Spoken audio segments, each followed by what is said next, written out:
Мы рады, что мы можем показать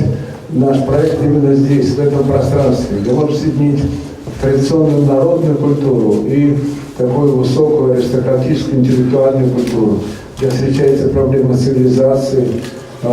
архитектуры цивилизации, пространства цивилизации, но через также состояние внутренней света и тени, когда свет раздвигает тень. Одновременно мы можем видеть действительно каноническую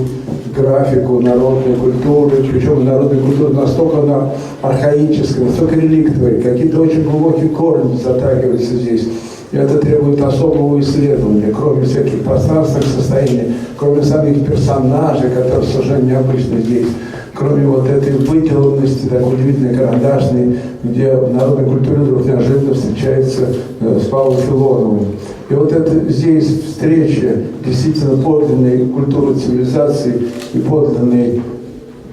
традиции, глубокой традиции, именно в этом пространстве достигает, я думаю, своих результатов. Сейчас поднимемся мы сейчас выше этажом, да, и вот это здание, как нам предоставили, этот сам музей органической культуры, где возникает традиция опять Матюшина, Малевича и русского авангарда, где традиции естественного состояния культуры, естественной жизни культуры, органической культуры. Музей, о котором мечтал и Малевич, и Матюшин, это оказалось реализовано вот здесь, в городе Коломне, и связано с нашими замечательными друзьями